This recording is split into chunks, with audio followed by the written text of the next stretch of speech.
やってみよう。これが俺の全力だ。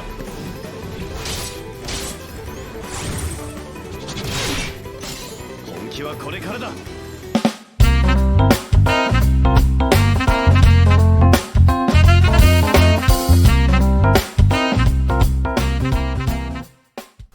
Hello everybody and welcome to today's video.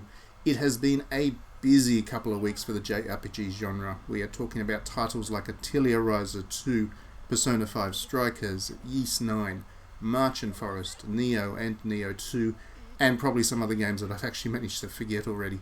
But it is the next one that I am perhaps most excited about of all, and that is Bravely Default 2. As a fan of retro JRPGs, this game and this series holds a special place in my heart.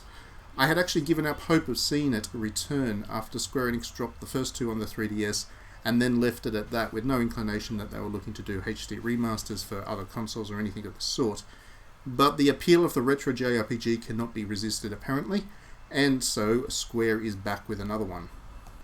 Now this video is spoiler free and a preview only. I'm only a couple of chapters into the game and I've only taken footage from the first 5 or so hours of play. So if you are looking forward to the game, you can watch this and not be worried that I'm going to drop any of the big reveals on you. The 5 hours of footage that I have captured and what you can see in this video is just the opening intro chapter. And so the first thing I'm going to say about this game is this: prepare for what I expect will be a pretty lengthy game.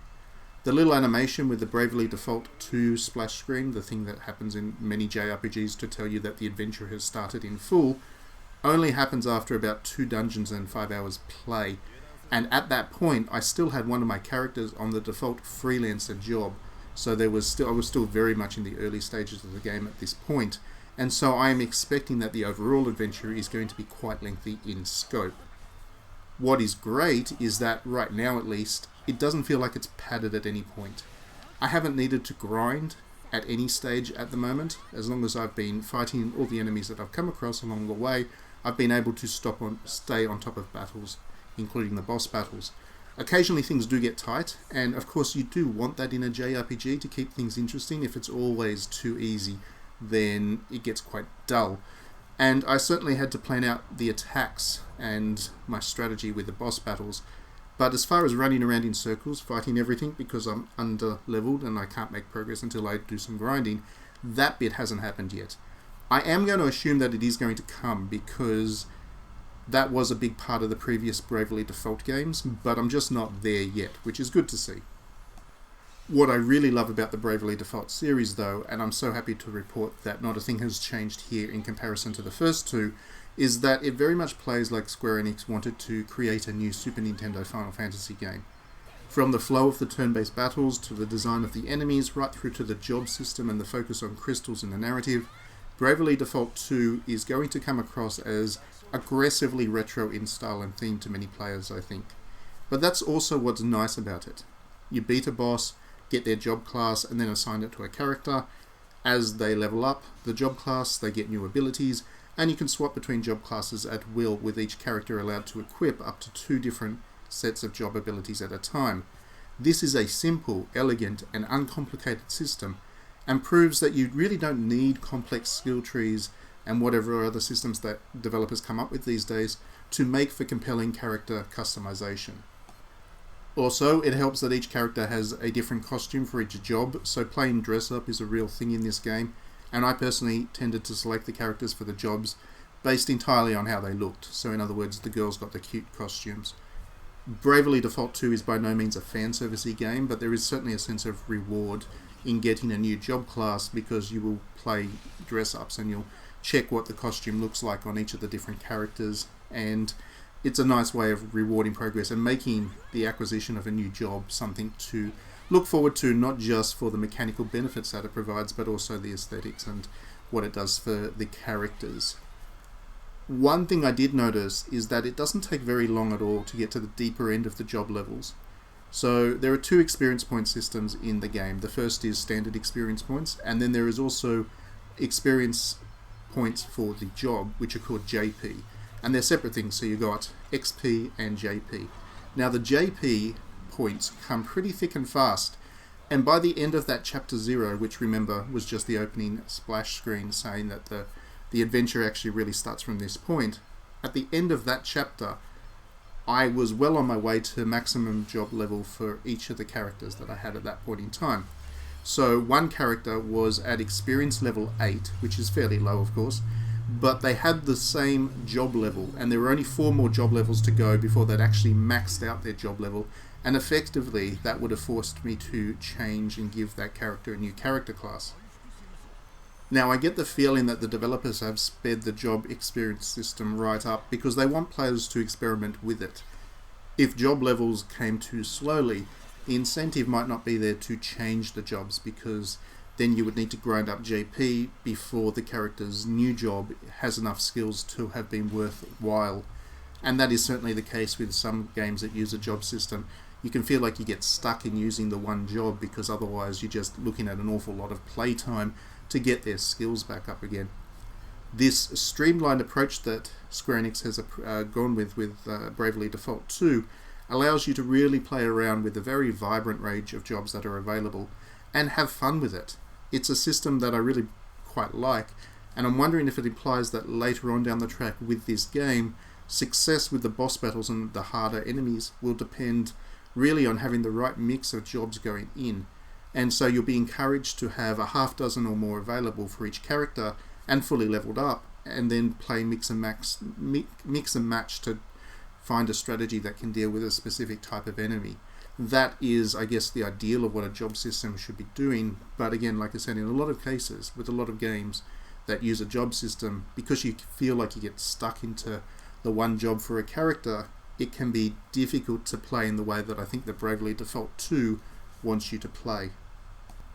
The flow of the game is broadly similar to something like Ni no Kuni or Dragon Quest, at least so far where I'm up to. With each town that you visit, you've got one major problem that the locals are facing that you need to solve, and by doing that you get pointed at the next major overarching plot point and town to visit. In between, you get some side quests to do, but they're not too extensive in Bravely Default. There are some, and there are enough to keep you busy if you want to 100% complete things, but it's not like you're going to feel like you get stuck in the one town for hours and hours and hours if you just want to progress the narrative. I like this structure, as I do think it breaks up the game into these little mini stories in a compelling way, and it is a classical approach to JRPGs that suits the lost Super NES game remade vibe of the overall Bravely Default 2 experience. Each of the locations that you visit also fits squarely within classical JRPG tropes, and again, that's exactly what I expected from this case. So far, Bravely Default 2 is really meeting my expectations of what I was kind of hoping to get going in, and it's just done so in a very streamlined, elegant, and enjoyable fashion. Now, with all of that said, and I have spent most of this video talking about the various mechanical elements of Bravely Default 2, the real strength of this game is the core band of protagonists and their characterization. I do miss Adia, whose little McGurgurgurs from the previous Bravely Default games were so adorable, but this bunch that you do get to play with in this game are really heartfelt, and they bounce off one another really well too. As with its predecessors, Bravely Default 2 settles in for a lightly humorous adventure early on, and most of the character interactions drive towards that, charming you through a combination of humour and kind of light character personalities. This time around, you've got a hapless sailor who has washed up on a beach and has amnesia of sorts. You've got a nobleman turned adventurer with a love of drinking and eating, living the good life. There's a mercenary woman that's tagging along with the group while also trying to figure out what happened to her sister who has disappeared.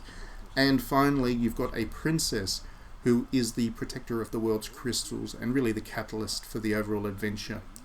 All 4 of those characters are equally sympathetic, and their interactions with one another hit all the right notes between banter and an alignment in their quest and a concern, and a genuine concern for one another. You get the sense that they're genuine friends despite being all quite different, and at times, they have arguments and they have parts of each other's personality that they don't agree with, but overall they are genuine friends and they are definitely in it for one another. So the previous 2 Bravely Default games did end up holding some deeper themes for people that wanted to muse on them. In this preview stage of where I'm up to in this game, I'm not getting too much of that, but there is a hint that there might be more to what Bravely Default offers too, given that early on there's a critical life and death choice that a crystal gives one of your characters. It seems to imply that the game will be a play on the deterministic themes that powered the early Final Fantasy games and also Bravely Default and its sequel. We'll have to wait and see if that plays out, or if it was just kind of a superficial addition. But in the meantime, I am having the greatest time with this gorgeous and deliciously retro-style JRPG, and I can see this being a big hit with the JRPG fans once it lands later on this month. Now, with all of that said, I don't necessarily think that this game will appeal to people who aren't existing JRPG fans. I think it's a little bit obtuse and it's a little bit too reliant on that nostalgia factor for older JRPGs. I don't think this one was built to be a mainstream JRPG, which is a little bit different to some of the other games that Nintendo has published around the JRPG genre, or some of the other JRPGs that have already come out in the last 2 or 3 weeks. So keep that in mind, but I imagine most of the people who are on this channel are already fans of the JRPG genre, so I would imagine that you will all be quite interested in seeing what Bravely Default 2 has to offer. Anyway, that's enough for this little preview video. Of course, once embargo lifts on the review of the game later on in the month, I will have a review up. In the meantime, hit me up with your questions, and as long as I can answer them without breaking embargoes, because they are pretty strict on preview stage, I will do so. Otherwise, thanks as always for watching. If you do enjoy my videos, please do like and subscribe if you're a new person, and I certainly welcome you and look forward to seeing you on the other videos that I produce down the track. If you do enjoy my work and want to support what I'm doing, please do feel free to drop me $1 or $2 a month on Patreon, because that support will help me to continue to grow what I'm doing with this channel. You can also buy my visual novels if you want to support me directly and have a game to play in the process. Links are all in the description below this video. Otherwise, that's it for this video. Have fun, thanks as always for watching, and we will see you at the next one. 亡くなったらここに埋葬してくれと妻に頼まれたのだ。体が丈夫でなく、あまり出歩くこともできなかったからだろう。せめてきれいな景色の中で眠りたいと。旅に出てばかりで構ってやれんかったから、亡くなった後ぐらいはせめて願いを叶えんとな。さて、わしの用事は終わり申した。